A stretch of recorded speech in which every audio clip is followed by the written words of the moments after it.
In the previous video, we completed past perfect tense. पूर्ण भूतकाळ आपण संपवला. Today in this video, we are going to finish total past tense means number 4. Write down past perfect continuous tense. Past perfect continuous tense. मराठीत कंसात लिहायचं चालू पूर्ण भूतकाळ. चालू पूर्ण भूतकाळ. Now in the next line, write down its formula. Had been, direct had been. म्हणजे म्हणायला सोपं जातं. Had been had been had अशी फोड करायची गरज नाही. हॅड प्लस बीन प्लस एखादा शिक्षक करू शकतो. It is not wrong, but I would say right directly had been plus I N G. तुमच्या जिभेला सवय होईल म्हणायला had been plus I N G. सांगायलाही सोपं जातं. Let us see some examples. Example number 1, take down. आता आपल्याला थोडंसं स्पीडीली जायला काही हरकत नाही. Number 1, it had been raining. It had been raining RAINING since morning. Since morning yesterday. Since morning yesterday. I repeat, it had been raining since morning yesterday. आता थोडासा अर्थ आपण पाहू. हा भूतकाळातला प्रकार आहे. याच्यात हॅड बीन आहे, ING आहे. आता इकडं बघा, मी माग वैशिष्ट्य सांगितलं पण ते प्रेझेंट टेन्स करता सांगितलं होतं. प्रेझेंट परफेक्ट कंटिन्युअस करता. आज याचं वैशिष्ट्य असं आहे, एखादी क्रिया भूतकाळातच सुरू झाली आणि भूतकाळातच बराच वेळ चालू होती. The action began in the past and it continued in the past. It continued for some time, for some days, for some years in the past. भूतकाळातच सुरू झाली एखादी क्रिया आणि भूतकाळातच काही काळ चालू होती. हे तुम्ही थोडंसं मराठी समजून घ्या. आपणाला याची फार गरज आहे. Underline the words had been raining. आता पटपट कळेल. Example number 2, Tendulkar had been batting. Tendulkar had been batting BATTING for 3 hours. For 3 hours. HOURS.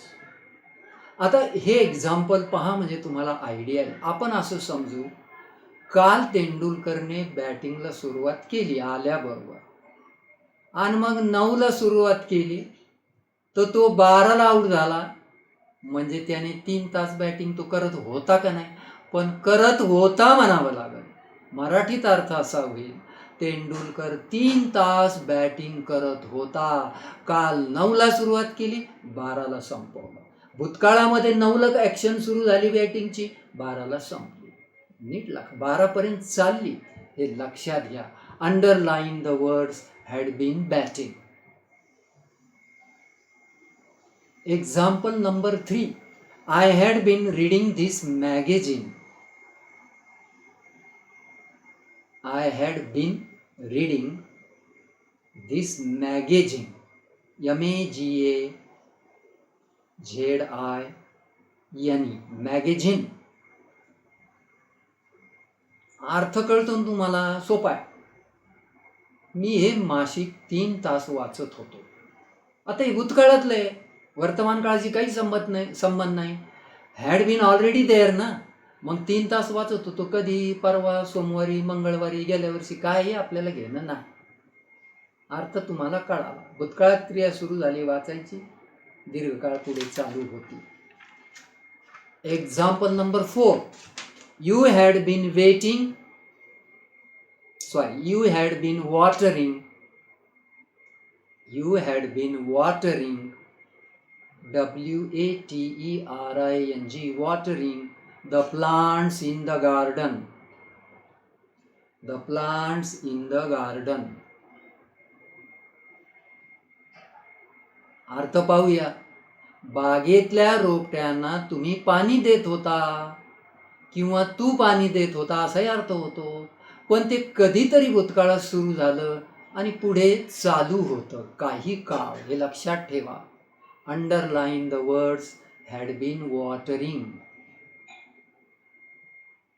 Had been watering. Example number 5. The people had been waiting. The people had been waiting. waiting for the minister. For the minister. minister. आपण थोडं वेळा असं गृहीत धरू. काल मंत्री येणार होते एखाद्या कार्यक्रमाला. मग लोक त्यांची वाट पाहत होते. ते कालची घटना आहे, भूतकाळातली घटना आहे. ते वाट पाहायला सुरुवात केली. किती काय आपल्याला माहीत नाही. टाईम किती मध्ये गेला हे माहीत नाही. कधी सुरुवात केली हे माहीत नाही. पण लोक मंत्र्याची वाट पाहत होते हा अर्थ त्याच्यामध्ये आहे. Underline the words had been waiting. Example number 6. The girls had been playing netball. The girls had been playing netball. NET dash टाकला तरी चालेल. नेटबॉल. मुली नेटबॉल खेळत होत्या. कधीतरी खेळायला सुरुवात केली, पुढं त्यांचं ते काम चालू होतं. Underline the words had been played. Example number 7. It had been flowing with water. It had been flowing FLOWING with water. अर्थ पहा, ते पाण्याबरोबर वाहत होतं. काहीतरी कोणाचा फ्रॉक म्हणा, शर्ट, पॅन्ट, कागद, कागदी नाव, एखादं झुडूप काही जे असेल ते त्याला आपण इट वापरलेलं आहे एक वचनावर. ते पाण्याबरोबर वाहत होतं. Underline the words had been flowing. Example number 8. They had been talking. They had been talking. TALKING about him. They had been talking about him. भूतकाळामध्ये बराच वेळ काम चाललं होतं, त्याच्याबद्दल ते बोलत होते. पण कधीतरी सुरुवात केली, पुढे दीर्घकाळ चालू राहिलं काही काळ, असा त्याचा अर्थ होतो. had been talking. Underline the words had been talking. Example number 9. Had you been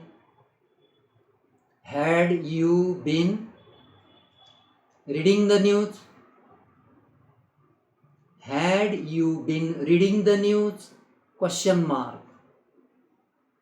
अर्थ सांगतो. तू बातमी वाचत होतास का? Underline the words first had and then been reading. Example number 10 and the last. Who had been telling you? Who had been telling you? TELLING. Telling you a story. Question mark. I repeat. Who had been telling you a story? आता अर्थ सांगतो. तुला कथा किंवा तुम्हाला कथा कोण सांगत होतं? पण याच्यामध्ये हॅड आहे, बीन आहे, टेलिंग आहे. अंडरलाईन दिस 3 वर्ड्स. बघा, पास्ट टेन्स आपण स्वतंत्र शिकवलंय. मी पुन्हा सांगतो. प्रेझेंट टेन्स स्वतंत्र शिकवला, त्याचा तुम्हाला पास्ट टेन्स मध्ये फायदा झाला. सगळं ना, ते चारीच्या चारी इथं तुम्ही ह्या हॅवचा पास्ट टेन्स केला, been already there, ING is already there, हे समजून घेणारी मुलं ताबडतोब समजून घेतात. पण एक लक्षात घ्या, मी आता तुम्हाला एक एक्झाम्पल सांगणार आहे. बघा बरं, जरा काळजीपूर्वक ऐका आणि फरक काय आहे तो समजून घ्या. Suppose I say I was reading a story and I had been reading a story. पहा, नीट काळजी घ्या. I was reading a story and I had been reading a story. As far as the tense is concern, there is a difference. Lot of difference between these two sentences. काळाचा विचार केला तर या दोन वाक्यात फार फरक आहे. Can you tell me what is the tense of my first sentence, I was telling a story? Anybody can tell me, sir, past continuous tense, because was is there, ING is there. So this is past continuous tense. And what is another? I had been reading a story. Here in this sentence, had is there, been is there, ING reading is there. But this is a different kind of tense. This is that tense which I just taught you. Means what? Past perfect continuous tense. Is it clear now? फरक लक्षात घ्या. पण मला आणखी एक गोष्ट सांगणं फार महत्त्वाचं आहे आणि ते तुम्ही काळजीपूर्वक डोक्यात घ्यायला पाहिजे. हे परवाच्या कधीतरी 13व्या व्हिडिओमध्ये मी सांगितलं.